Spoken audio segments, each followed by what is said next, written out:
Okay, everyone, let's go ahead and get started. Again, my name is Eric, and this webinar will be about how to increase your market share with ACOs.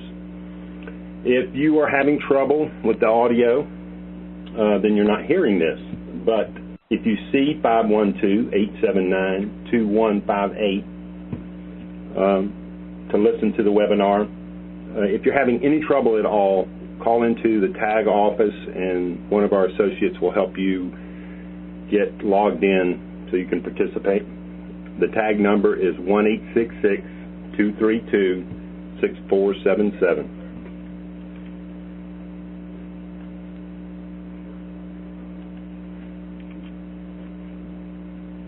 Today, I just received a call from one of our good friends who's also a client, who said he was attending just for the sole purpose of seeing if I could reduce accountable care organizations down to something simple.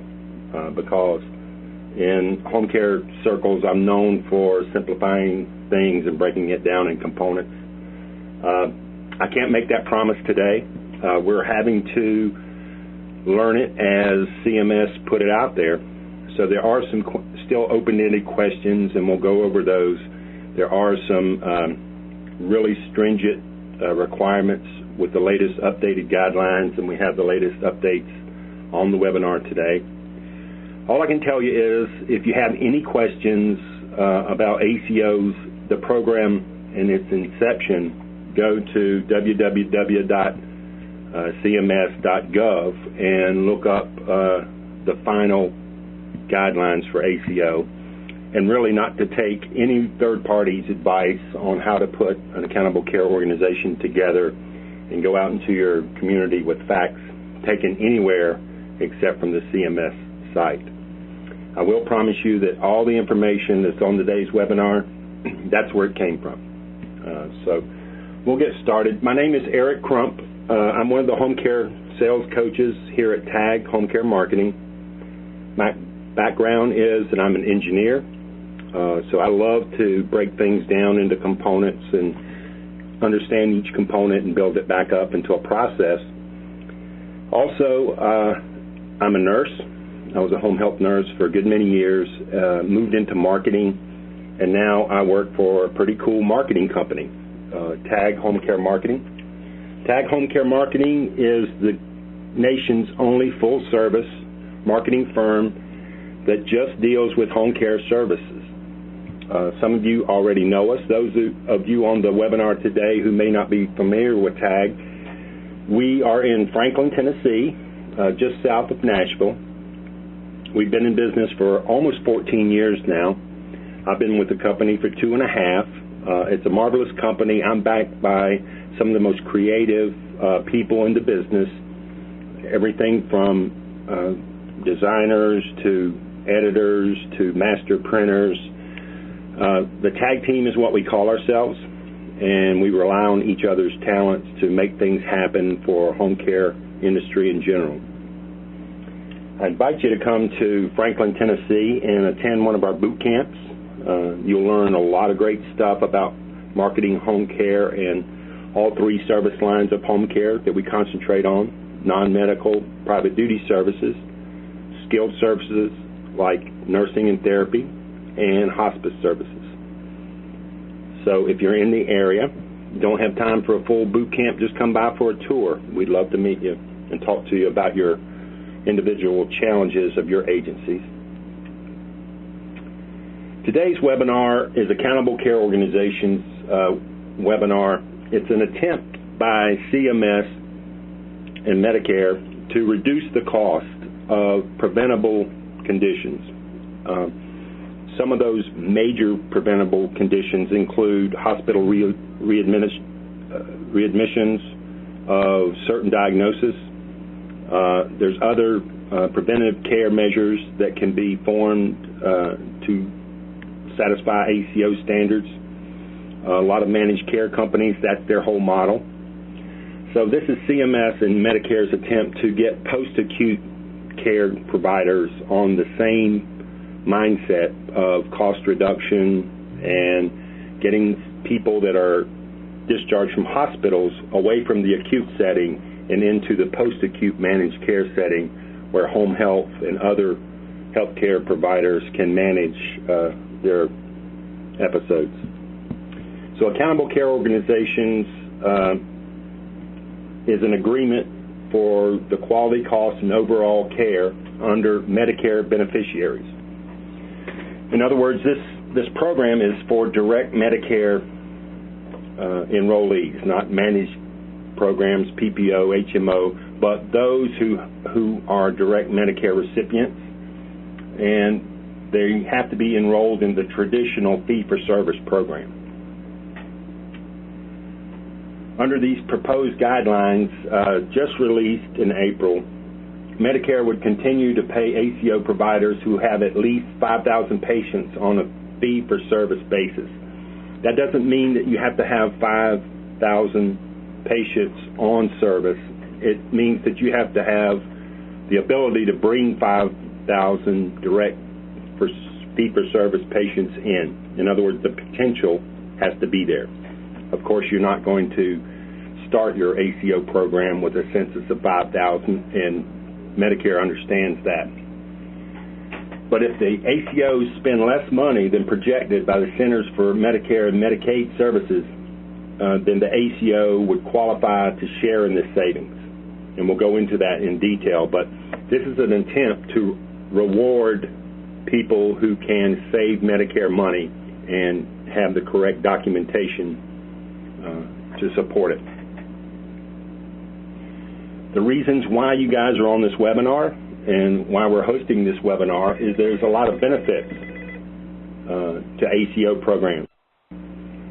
Number one, they provide improved post-acute patient care. That's the whole goal overall. It allows your agency the benefit of a total care package presented to referral sources. In other words, you're entering a clinical trial period with these referral sources, as opposed to making your argument over and over for certain disease processes. You provide physicians and hospitals incentive to refer patients to your agency. They would have a financial boon if you can prove that you can take better care of their patient populations and save Medicare money. Then the monies awarded back to the ACO would be awarded to all ACO members. And you benefit from shared savings awarded by the Medicare to your ACO. In other words, you're going to get a piece of the pie too. There's several ways to do that. Medicare has drawn out two distinct ways, two levels of ACO program. The first one's the high level of ACO program is pretty much defined now, but they're also recognizing the need to get providers who have a lesser patient populations who can't deal with the 3-year program for reimbursement. So they're putting a second step-down ACO program together, the guidelines of which haven't been published in full yet. What's the commitment from a home care agency? You have to develop a post-acute care plan that's accepted by CMS. You'll enter a 3-year commitment to continue to be an active partner to fulfill accountable care organizations' goals. You have to actively track performance outcomes to all ACO members. In other words, you have to share information with all your care partners. And you have to participate in Medicare-defined quality performance standards.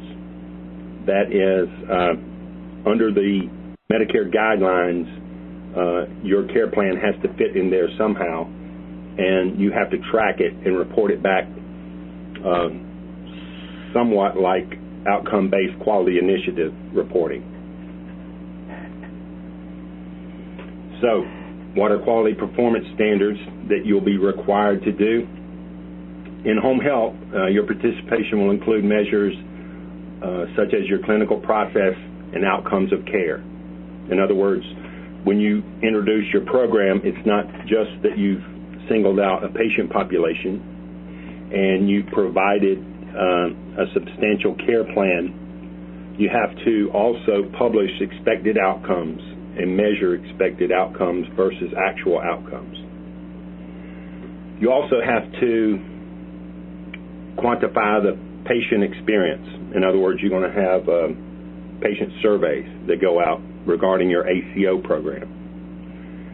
And you have to document utilization, the amounts and rates of service.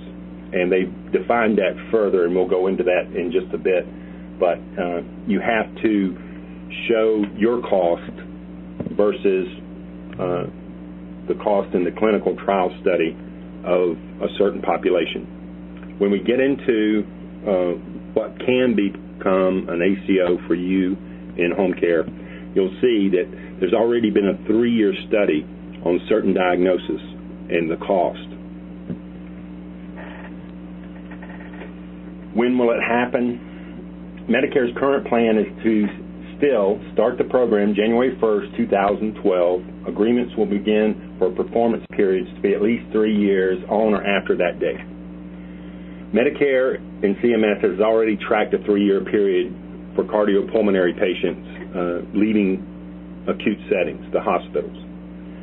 Now they're going to compare the cost of that patient population to the cost of the patient population within your local accountable care organization. In other words, they're comparing your outcomes to the original outcomes of the 3-year study that was just completed. That's how they will measure the savings back to Medicare. Agencies, hospitals, and physicians who have been cited as examples by Medicare have already been on the fast track and already been deemed as early examples of accountable care organizations. What organizations may become ACOs?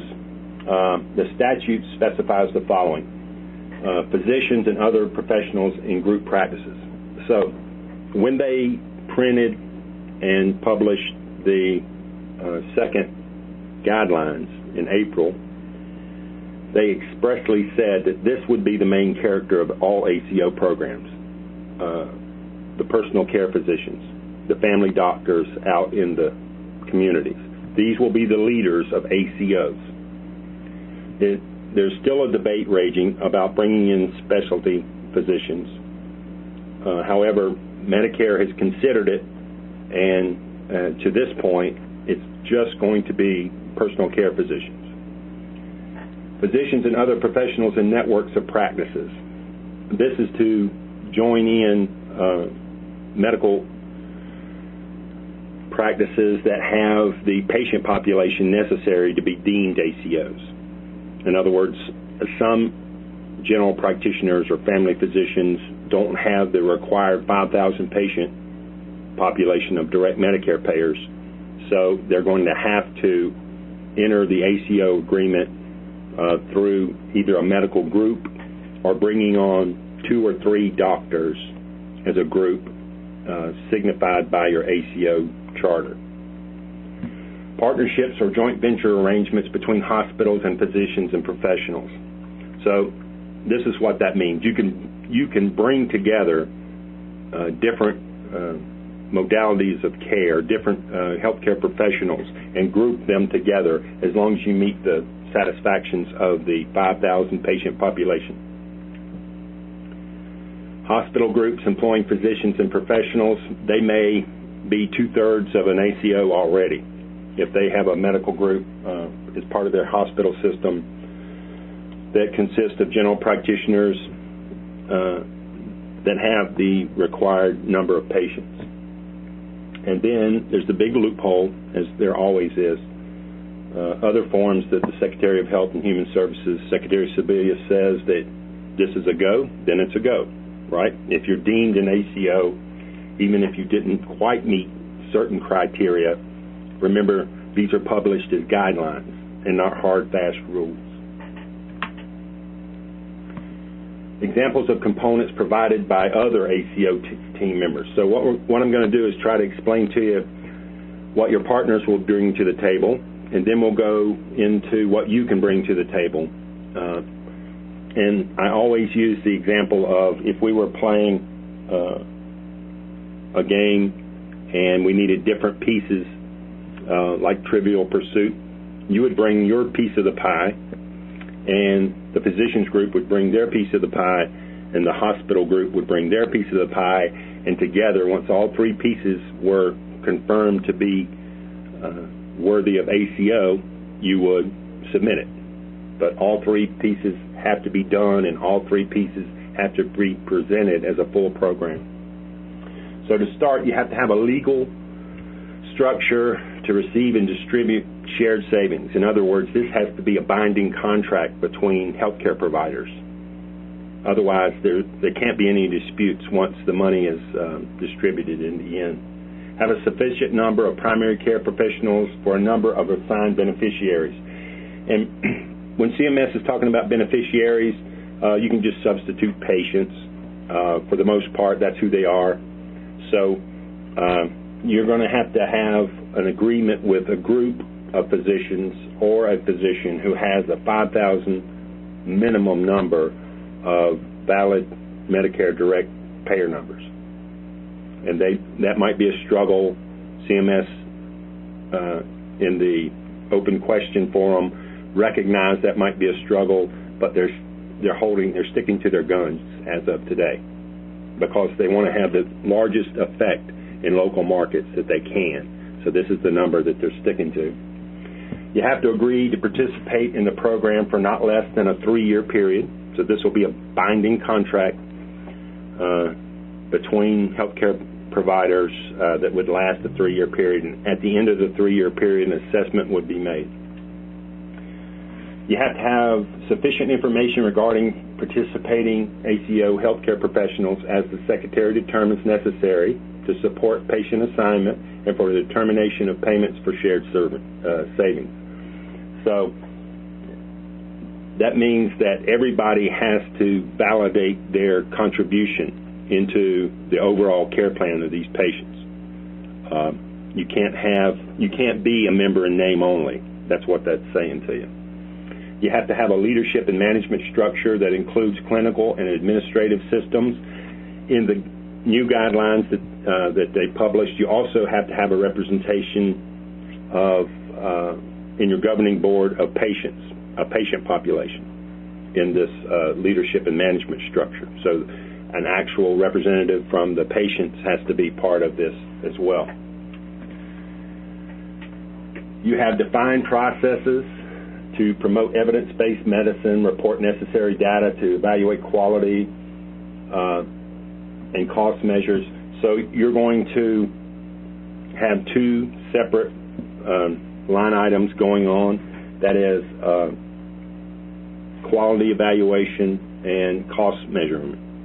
And all 3 or 4, ever how many components you have in your ACO, they have to report on quality measures, and they also have to report on cost measures. Now this overlaps some things that are already going on, like the Physicians Quality Reporting Initiative. In fact, it's really similar to PQRI. Also, the data can be gleaned from other areas like electronic prescribing, electronic health records, and the coordination of care records that you already possess. So by saying that, they're saying you have to keep separate records, but you don't have to reinvent the wheel. Sometimes it's just extracting the information from areas that you're already reporting from. You have to demonstrate that it meets patient-centeredness criteria as determined by the Secretary. In other words, it has to be a proven strategy. It has to have factual-based and expected outcomes that would make sense to the patient population that you've targeted. In other words, you can't add any non-essential care plan edicts, and you can't leave off any that have proven to be necessary. And in their guideline publication in April, the latest revision, they've included some of those things that must be added, and we'll go over those.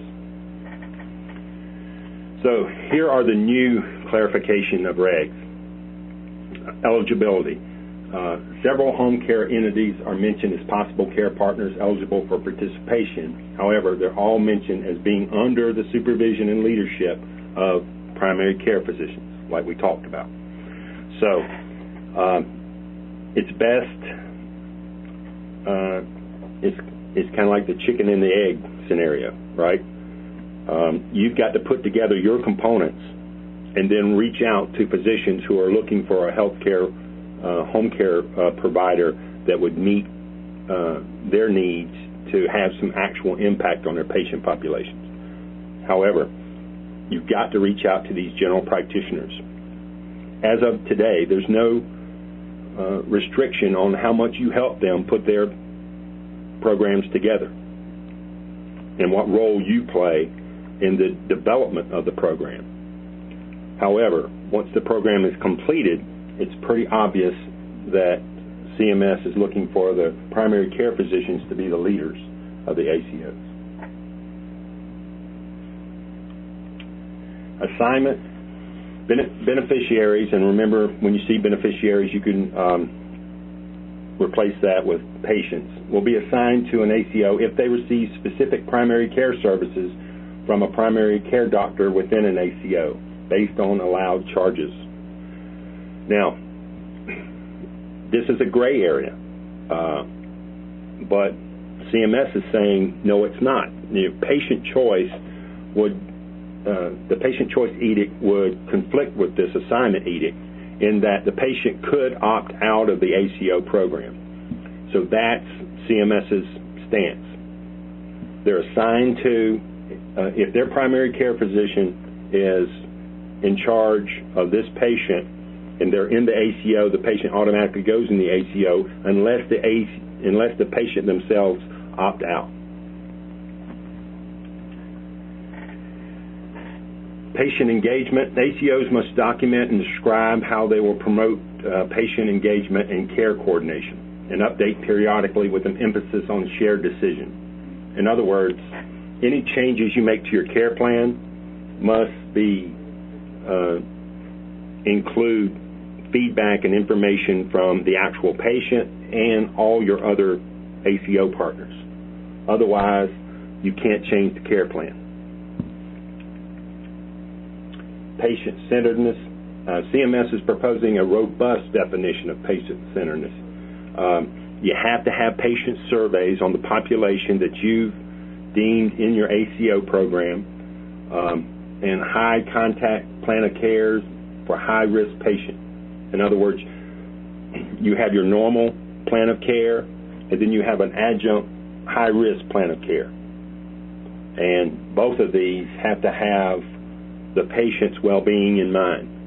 And it's an individual plan of care based on the risk factors that certain patients would have.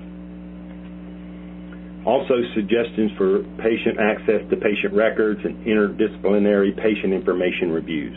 In other words, your care plan and home health visit sheets and records would be open to patient review and other ACO member review. Year one, we would have to report on measures implemented with results.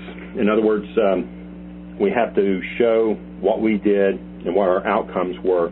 After that, we'll be required to attach the cost with physicians' quality reporting along with other indicators used as benchmarks.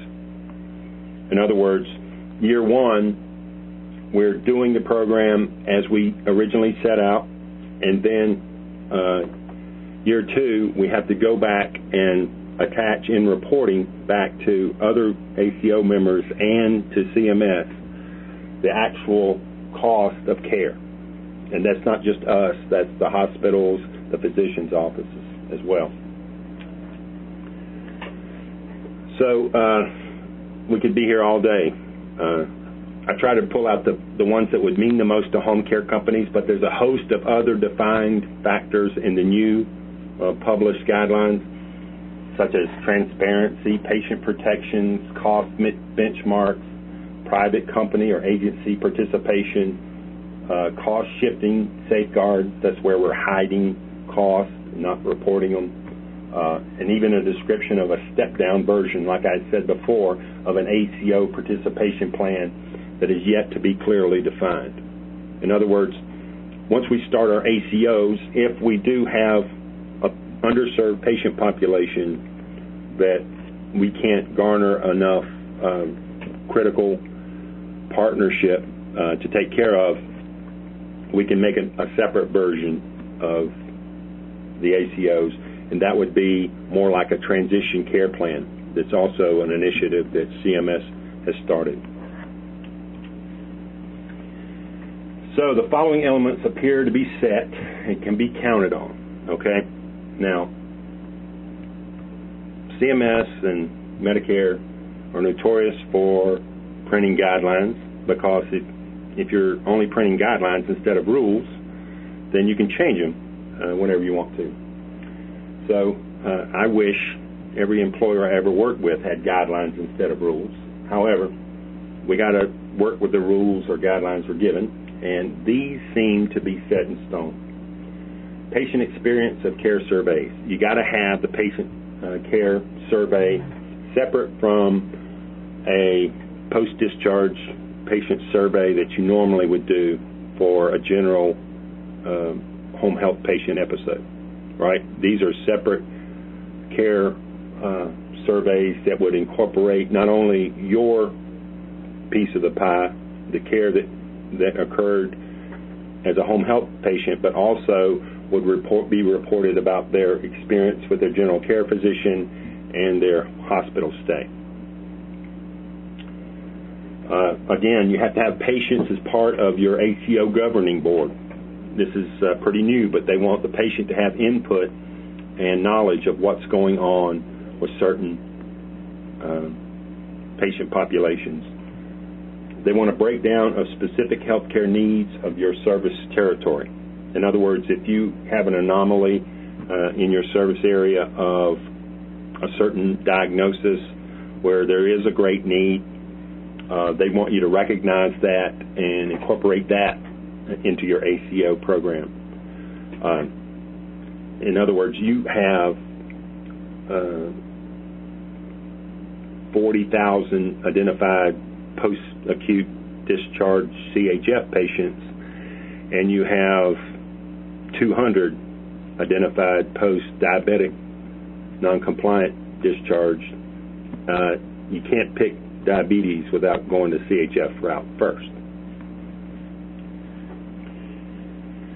Again, you have to have an identification of high-risk patients because you're going to have a separate clinical pathway that incorporates a more stringent care plan and post-acute care checkup. In other words, you're going to have to keep closer eye on high-risk patients and identified.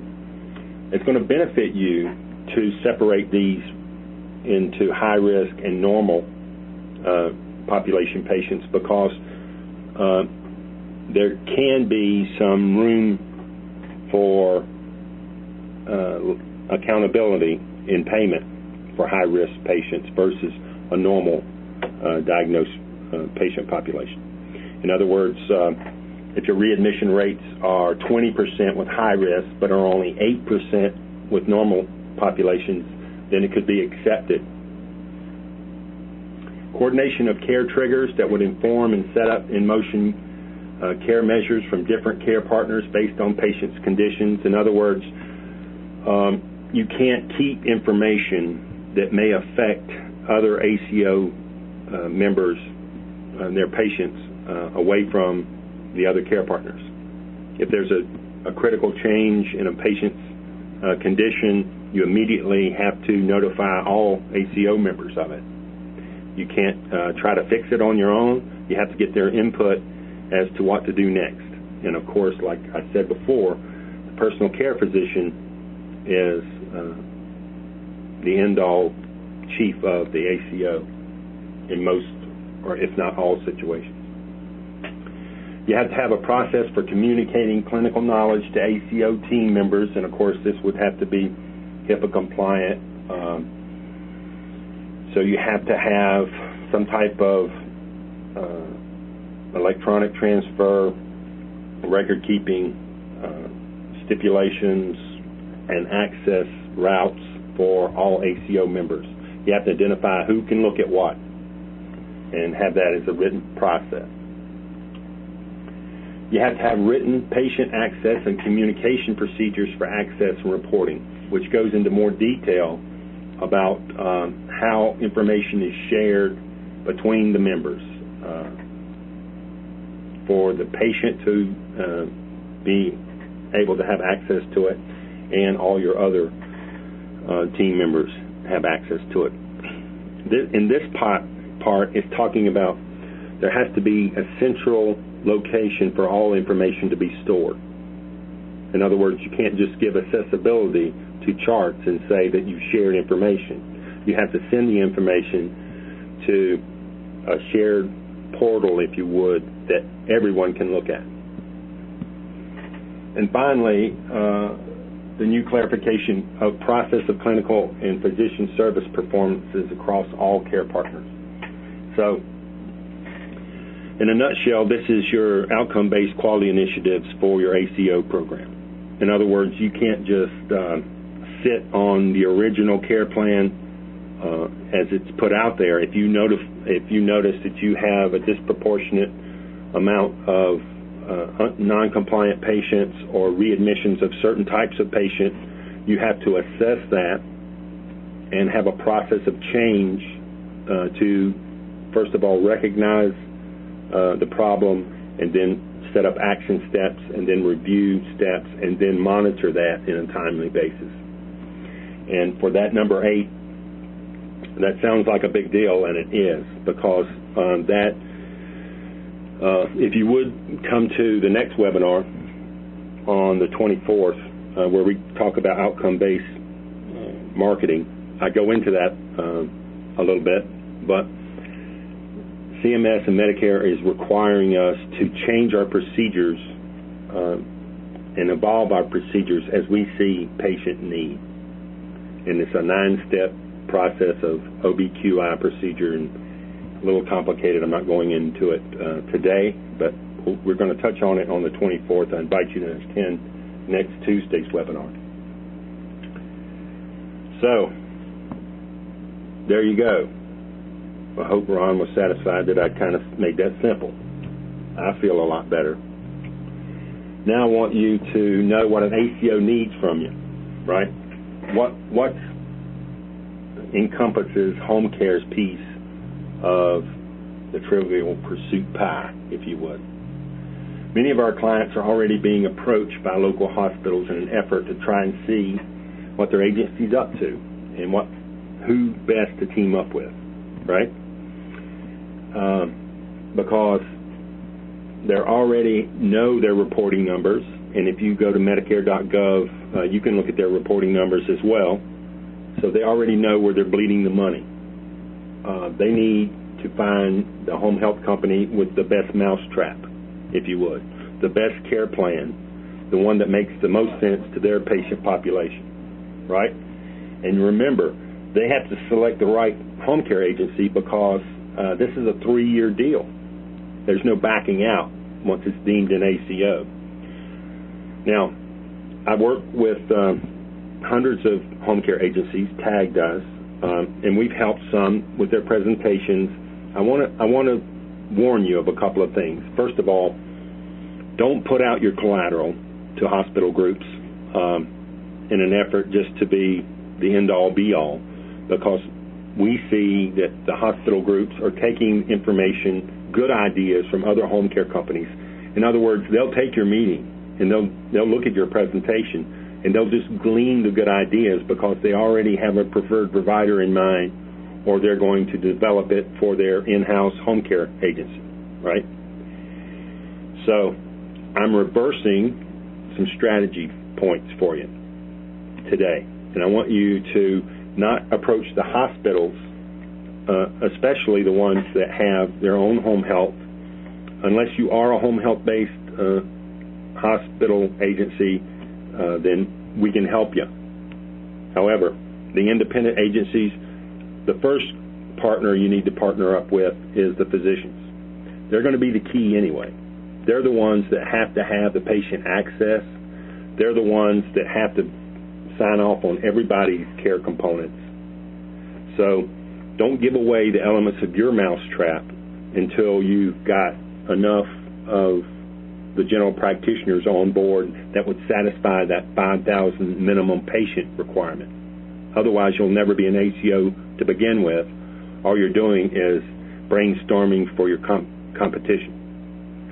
I just want to make that known to all of our clients and everyone on this webinar. Remember, an ACO is formed with a home health agency. It's a 3-year commitment, so they're looking for the best partner with the most robust plan. And one of the early, easy areas, and the one cited by CMS in the formation of ACOs, is the reduction in 30-day readmissions of CHF, post-heart attack, and pneumonia. These are the 3 diagnoses that they've been tracking for the last year. This is the collective collateral information that you're going to be judged against with your care plan. Before we go on, I want you to know that none of the elements that you'll see today are set in stone, and you shouldn't look at it as this is what I learned on the webinar, so this is the way it is. This all originates with your clinicians in-house and how you intend to provide care to these identified patients. We're going to give you some great ideas to approach your clinical staff with, but all care plans should begin with the care providers. In home health, that is your clinical nursing staff and therapy staff. So you approach your in-house team with these suggestions and come up with your plan, right, your agency's plan. And I also want you to know that the elements that we're going to talk about, even if you don't take it to a strategy level of an ACO, and honest to goodness, it's getting a little convoluted. It was a great idea, but they're putting so many little hoops for us to jump through. You're going to have to be really concerted and aggressive in going after enough physicians to make this happen, right? But even if that can't happen, if you follow the care plan, the reduction in 30-day readmissions care plan, you're still going to be seen as a quality provider, someone who would get the patients regardless of ACO, because you can chart your in-house readmission numbers, and you're already reporting your overall readmission numbers to Medicare under the new one of the 23 outcomes that we all will report back. So I want you to embrace this strategy, and there's no reason not to go for it. There's no reason not to attempt to become an ACO, because when you do, you're going to have guaranteed referrals coming in. It's just that simple. You're going to, if you get the doctor to agree that you're their ACO partner, you're going to get their cardiopulmonary patients.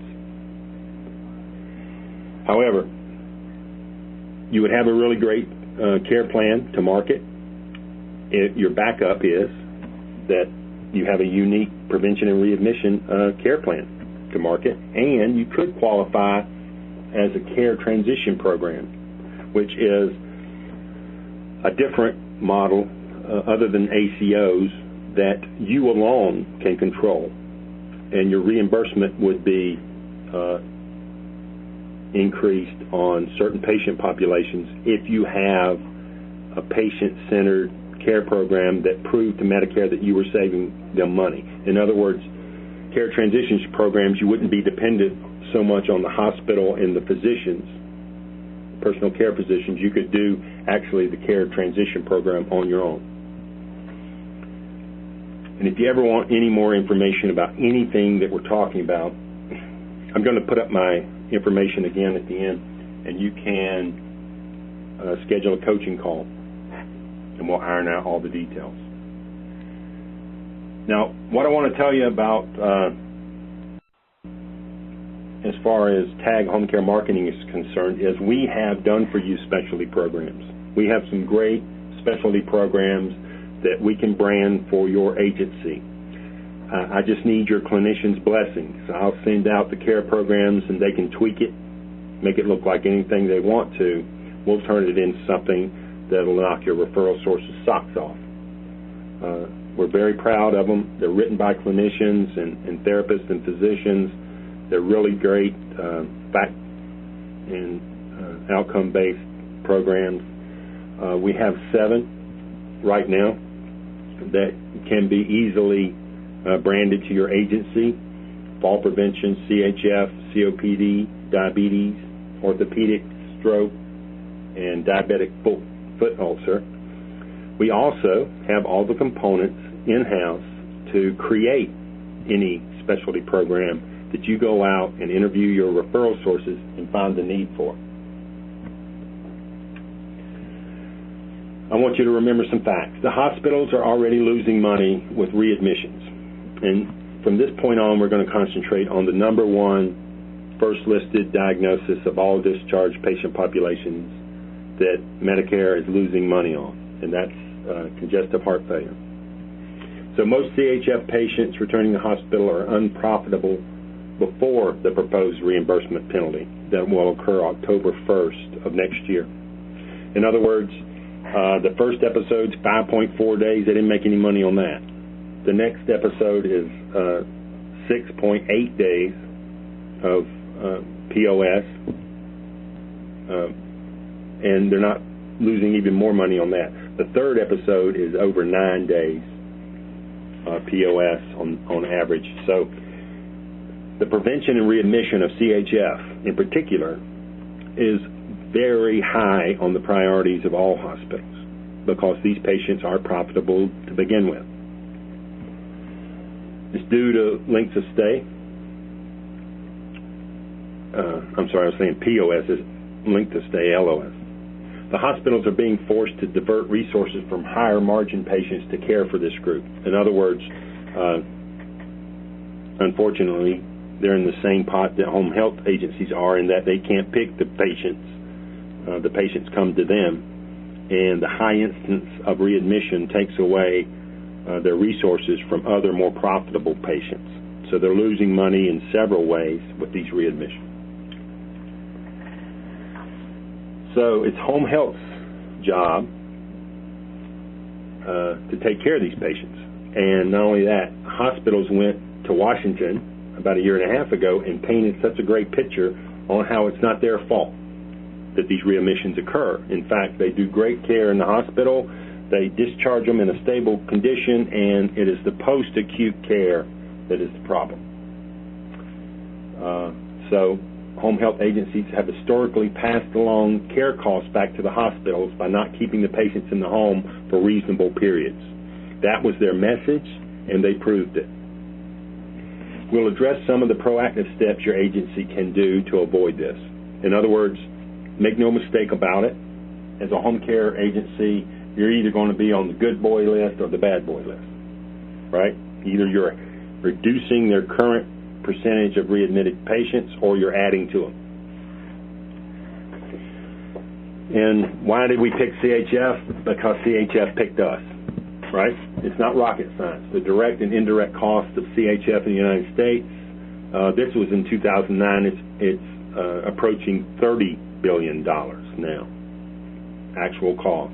CHF accounts for approximately 5 million cases annually. CHF has accounted for over 900,000 now hospitalizations and is the most common first list diagnosis among all hospitalized patients. So here's the information that the hospitals went to Capitol Hill with. It simply says, in the blue are the hospitals that are in the 25% that spent the lowest amount per patient for CHF. And in the light blue are the hospitals who are in the top 25% payer per episode. Didn't make a hill of beans difference in CHF or pneumonia. The quality of care for readmissions is not affected by the hospital stay, nor is the mortality rates. It's the post-acute care that is the problem. So, in your own local markets, and I really encourage you, at the end you'll get my contact information, and we can look up your local hospitals, and we can, make a delineated list of the top 10 opportunities that you have in your community based on the numbers that are posted on Medicare.gov. So you find your posted readmission rate under 30 days for hospitals in your service area, then you'll know who to go once you have your specialized care plan, CHF Prevention of Readmission Care Plan. You'll know who to market to. You'll know who's hurting the most.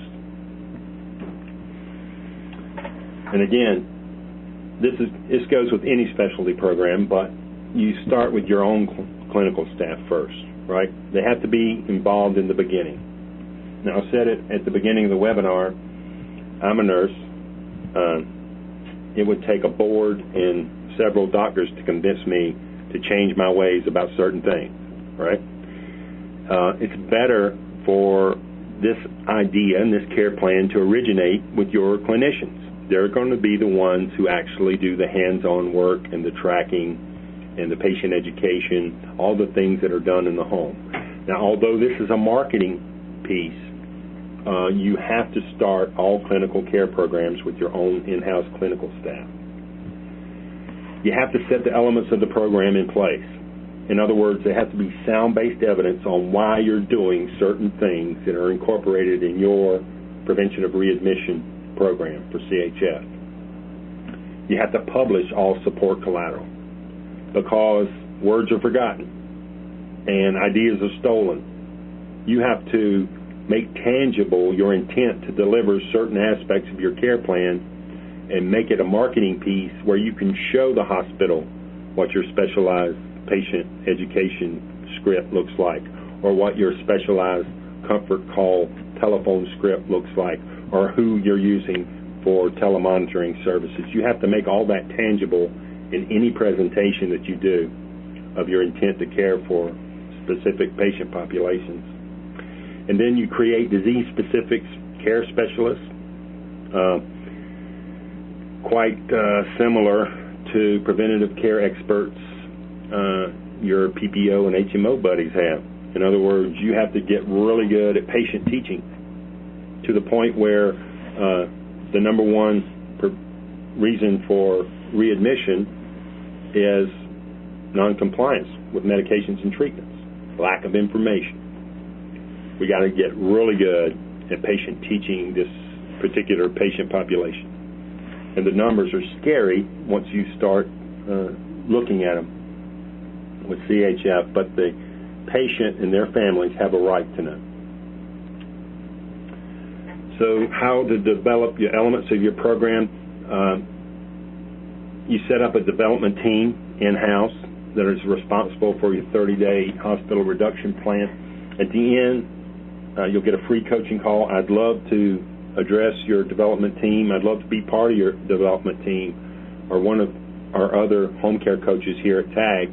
All you got to do is put us on a conference call. When the team meets, we can add to the conversation, right? Be sure management, nursing, and therapy are all represented. Everybody, this needs to be a kumbaya moment for your agency. Everybody needs to hold hands, forgive each other for past transgressions, and let's make this happen as an agency. And of course, you can contact me. I've already invented this wheel several times over, so you don't have to start from scratch. I can send you a lot of great information and templates and other items. And if I could just urge you not to spend a lot of time creating, spend a lot of time educating, then you'll get to the finish line a lot quicker and you'll have a lot better product in the end. So here's another thing I want to bring up. This is with every care plan. You want to make sure that you have your referral sources input into the design of the collateral and the information that you're going to tell your patients. I can give you story after story about how you can bloody your knuckles and bang your head against walls, but you can't put together a specific care plan that every physician or specialist is going to like in your territory.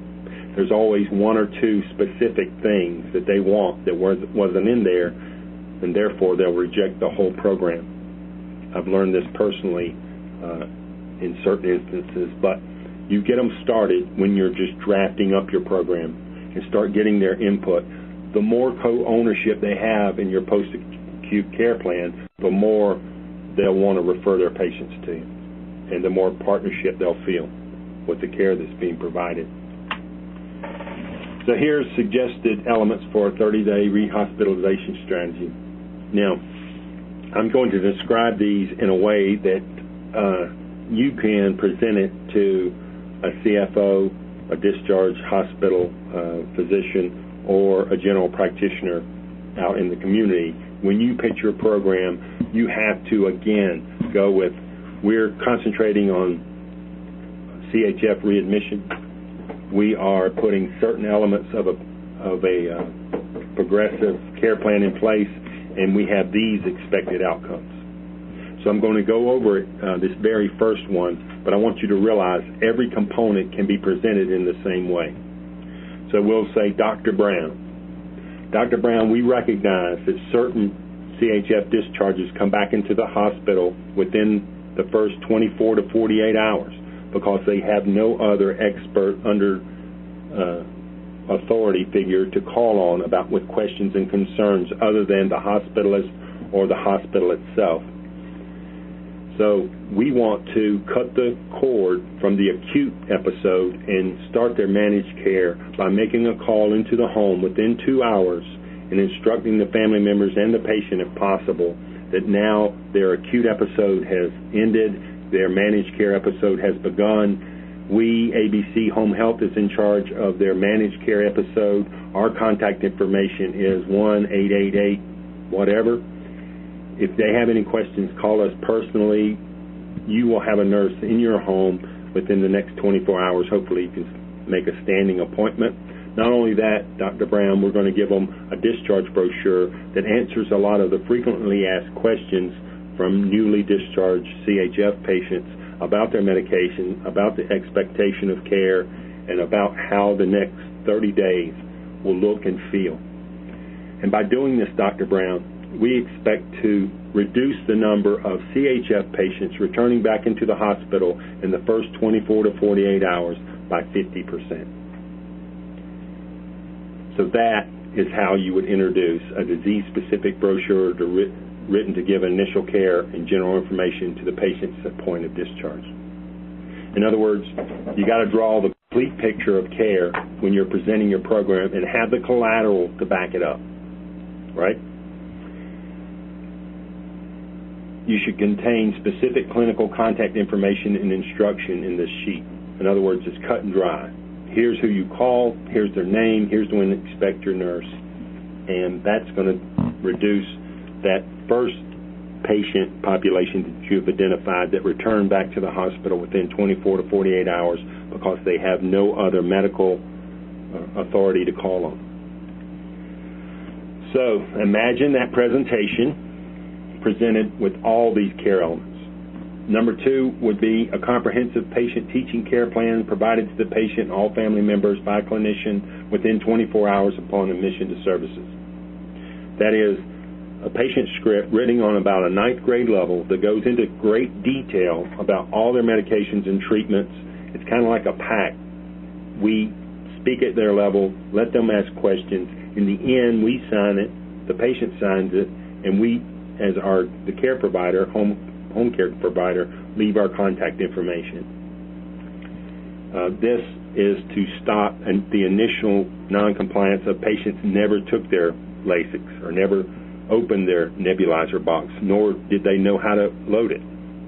We want to stop all the noncompliance, and by doing this, Dr. Brown, we expect to reduce this patient population returning back to the emergency room due to noncompliance through the entire 30-day episode by 50%. So guys, you see where we're going, right? And if you need to, we'll practice the presentation piece. If you get good at going with discovery, action, outcome, talking points, as a sales rep, you're going to get very far. You're talking to the most clinically driven professionals on the face of the earth, U.S. physicians. They would no more prescribe a medication to a patient without knowing an expected outcome than they would to jump off a cliff, right? So you have got to incorporate that as well into your presentation pieces. Third component and we put all these together, I want to remind you that we have all these to show you. Disease-specific zone flyers. That is to take care of the family as a whole. Family education is very important. Some of these patients are coerced into going back to the hospital. The hero complex or simplex that occurs in the family dynamic, if the family is not on board and educated to the point of you're doing okay with this situation, here's warning signs, you need to contact your home health agency or your general practitioner. But only in this instance would you call 911 or return to the emergency room department. This is a very well-received component of a prevention and readmission program, and that is a comfort call. A comfort call can be given from a standard script, but it needs to be given at the same time every day. And what you're doing is you're doing a daily branding of your home care agency into the family home. In other words, you're making daily contact with the patient and their families. Your standards of care may be that a cardiopulmonary patient seen 3 visits the first week, 3 visits the second week, 2 visits the next 2 weeks, and then 1 day for the rest of the 60-day period. That may be your standard of care. This has nothing to do with that. This is, we're going to brand ourselves as your care provider with having the on-call nurse call a certain patient population with a certain script every day at a certain time to make sure that they were compliant, there's no new changes in condition, and that they remember they have an appointment with their general practitioner on a certain date. You come up with your own patient script and then show it as a marketing piece. Another great element in a prevention of readmission program is always off-site monitoring. You can get those on a per-patient basis. I can give you some great referrals on how to get one started. You may be doing it already.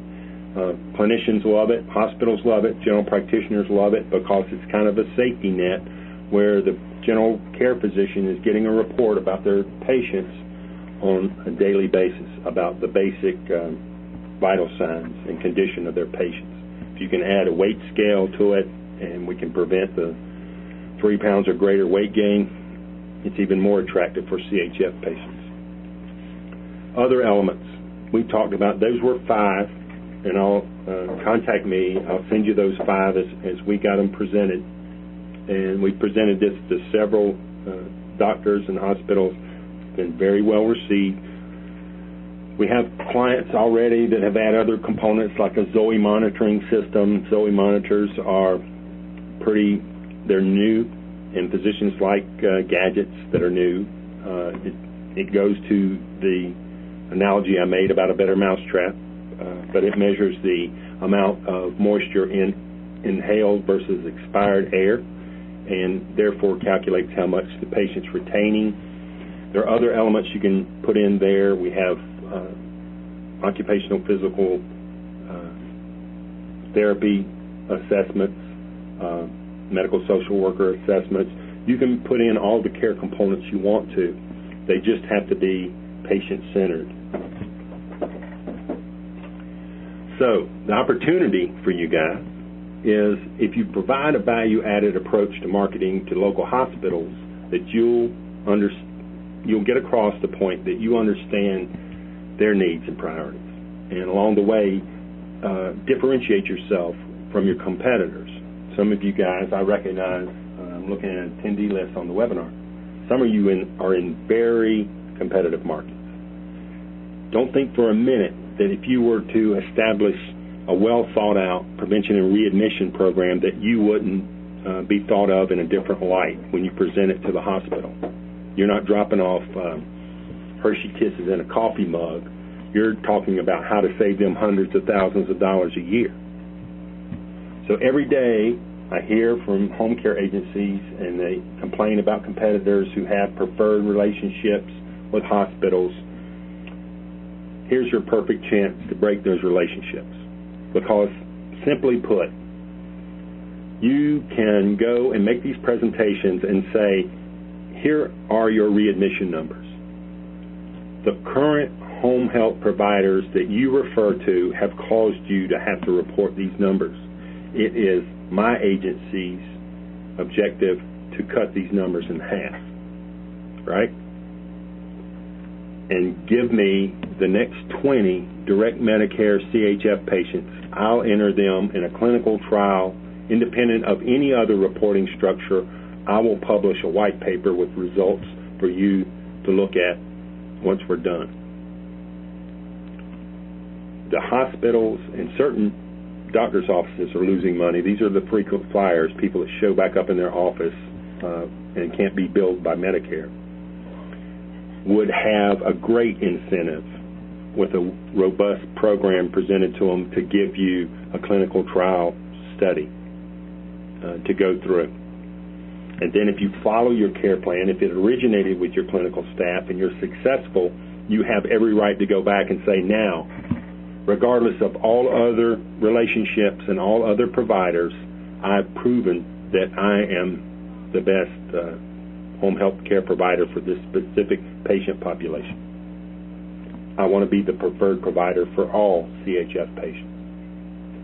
And once you've climbed that hill and planted your flag, look at the second biggest diagnosis that they're bleeding money on and do the same thing. And take over these hospital discharge patient populations one diagnosis at a time. You do this on a 12 to 18 month period, you will go from 7th or 8th in positioning to 1 or 2 in positioning in your market. It's not just empty words. We've helped agencies do it. So that's your challenge. For more information about ACOs, like I said from the beginning, always go to cms.gov and get all your information from the horse's mouth, if you would, instead of the sometimes skewed information that you can find online through other sources. You need to go to cms.gov, look at the physician's fee schedule downloads which was the very first ACO conversation, open conversation. You can go, I've had trouble downloading it recently, but you can go to cms.gov and get the latest, the ones published in April of the latest guidelines for ACO. But that's where you want to go for all, and that's your end-all, be-all information. Again, I want to tell you guys and remind you one more time, specialty programs, we have them already, right? What I suggest to you is to take our collateral in our program, introduce it to your staff, get their input, make the changes that you want changed, and we can do that for you. And then hit your market as soon as possible before everybody else catches up to you. So go out and do a quick SWOT analysis. Find your strengths and weaknesses, opportunities and threats. So go with the opportunities and your strengths, marry the two together, come up with a great specialized program, use ours as your outline, or you clinicians may love what we send them, and you could roll it out within 2 weeks. That's happened before too. But again, I'll tell you, these fall prevention programs, CHF, COPD, diabetes, orthopedic, stroke, diabetic foot ulcer, that's going to put you in the game with a lot of referral sources. If you show up and instead of begging for business, show up with clinical outcome and expectation of patient results, you're going to get a lot further with your referring sources. So, if you contact TAG anytime within the next 14 days, and you're going to get a 25% discount on any specialty program that you're interested in, just for attending today's webinar. Also, I am dedicated. I'm kind of disappointed in the amount of people that actually are on the webinar. Bad for me, good for you. Nobody else heard this idea. There's less than 100 attendees on today's webinar. So I want you to know that I will manage personally every 30-minute request for coaching call. all you have to do is go to www.homecarecoachingcall.com. Tell them that you attended on the sheet under notes, attended ACO webinar, want to speak to Eric, and I'll handle it personally. Or you just put ACO webinar, I will capture all those. Also, we have our online support site, which is www.myhomecaresalescoach.com. It is how we keep in touch with our clients. We post articles, templates. There's probably a good $15,000 to $20,000 worth of printed collateral templates that can be customized as straight off printing. In other words, you can go there, upload your logo and contact information, and print 5 or 5,000 and go out with certain talking points to your physicians. I will admit we're not big on showing up with fuzzy ducks and jelly beans or coffee mugs full of Hershey Kisses. There's other more effective ways to spend your money in home care marketing. We're on the other side of that spectrum. We're on the value benefit side of home care sales. So I will guarantee you can go and to www.myhomecaresalescoach.com, read some of our articles. You'll get some of our philosophy in how we manage our clients, and you're welcome to do that. Again, my name is Eric Crump. I am one of the home care sales coaches here. You can contact me directly at eric.crump@theadamgrp.com, or call in, schedule a call through one of our sales associates or one of our account executives at 1-866-232-6477. They'll schedule you a time. And again, you can go online and register at www.homecarecoachingcall.com. Now I want to address some of the questions that have come in during the webinar, and so I'm going to leave my contact information up as we answer some of these.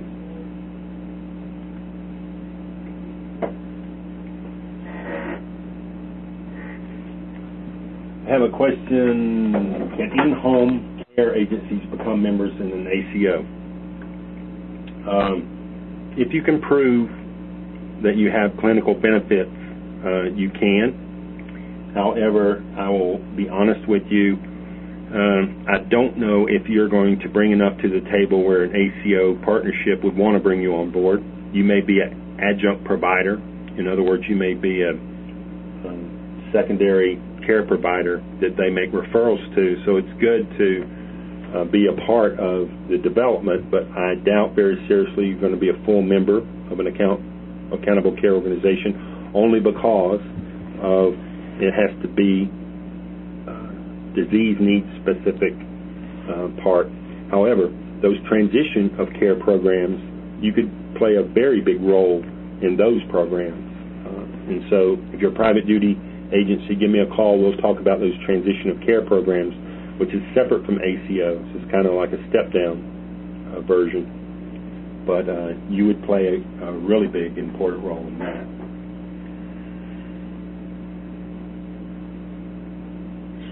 And I have a question about healthcare entities within ACOs will need to share medical records in order to coordinate patient care. Will each entity need to have the same electronic health record software program in order to achieve this? It doesn't stipulate that. Of course, if you can do it and have an electronic bank of information and patient filing, that's probably preferable with everybody, but you can have hard copy access as well. They did not exclude anyone due to a reporting mechanism. You can report, however, it is kept securely and HIPAA compliant to each other. That's a good question. Everyone's wanting the slides, and you're going to get the slides. And I have a question about where is the CMS website. the CMS website, if you go to www.cms.gov and go to the general search engine and type in accountable care organizations, it's going to bring up the latest revisions to it through their internal search engine. However, you can Google accountable care organizations, just look at the addresses of the documents that they offer. CMS is one of the top three. They list it by how many visits, so the old transcripts are pretty high up there. But if you just Google CMS Accountable Care Organization revisions, it will lead you to their latest documented revisions as well.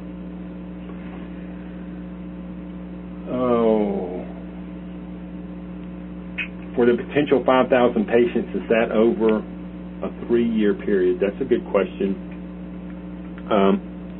No. You have to start out with that much potential as described in the ACO program. In other words, you have to have that big an impact or potential impact for your patient population to be accepted. And that is to prevent major care providers like your local hospital and major physicians' offices teaming up, a major hospital and a home care agency teaming up with a certain general practitioner who doesn't have the patient population that would qualify for the ACO, and they would have all this potential outside the ACO program. In other words, they want to have the biggest impact possible. They're not, to my knowledge, they're not going to back down on the 5,000 count. However, as I mentioned during the webinar, they are going to have a step-down program for patient populations less than 5,000. I think that's what they're developing now. But the original primary ACO development would require that the physicians group have access to at least 5,000 Medicare patients. And I have several requests for the slides, and you can call in on the number you see on your screen and have that arranged, but we capture when you sign up for the webinar and you have the information, you put in your email address, you'll get the slides emailed to you. Again, I want to emphasize the care plans, and one of the basic mistakes that home care agencies make, and I talk to hundreds, and so does every member of our tag team. They hear a good idea and they get excited about it, but they never act on it. The truth is, good ideas are a dime a dozen. Everybody can come up with a plan, executing it, putting in the sweat equity, and making all those different care plans a reality. That takes a little bit of work. But I want to tell you, if you want a great springboard, or the plan itself, you come to the right place. Just contact TAG.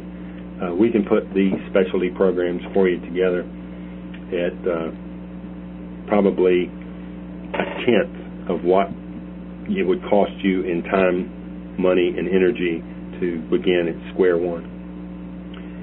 So guys, well, I was going to quit, but I got a couple more questions in.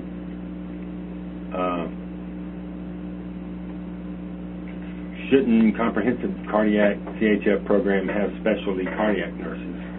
Many agencies would find it difficult to create care plans you mentioned without the oversight of a trained cardiac nurse specialist. A cardiac nurse is one of the specialists that you can bring on to help you put your plan together. However, it's never the intricate part of the care plan that causes the readmissions. Medicare recognizes this, hospitals recognize this, so as home health providers, let's recognize it too. Let's get down to brass tacks. It's patient education. It is following a sensible care plan developed for relief of anxiety and to ensure compliance in the home. In other words, if if you have a cardiac specialty nurse, then that should be the leader in-house. However, I want to warn you about being too much of an expert when you're making your care plan, because you need to open it up, not just with cardiac care plans, but with all care plans. You need to open them up to your referral sources, because in the end, as a home care provider, we aren't the experts. It's our referring sources who are the experts. And if you come to boot camp, that's one of the first things I'll tell you in one of my classes, is that if you go and pretend that you know what's best for these physicians' discharged patients, you're already walking in quicksand, because they're the experts. We have to be good at interviewing our referral sources, finding out what they think is best for their discharged patient population. If you transition into being that type of home health provider, you're going to be one of the elite providers. You get you a good staff together and go with your sales team in that humble approach, you're going to get a lot more patients. So I went into some detail, but if you have a cardiac specialty nurse, heck yeah, use them. But it doesn't take a cardiac specialist nurse to come up with an effective CHF prevention and readmission program. It just needs some open communication and common sense. Cool. So thank you guys for attending today's webinar. I'm going to leave up my contact information. I really enjoy doing these things. You can tell, I hope, that I am passionate about home care. I feel that I'm still a part of what you guys do, and you guys do amazing work. So we're going to leave it up, the contact information up for about 10 minutes. Feel free to call in or email me. And again, have a great day, and I hope a lot of you guys act on some of the information you've been given. Thank you.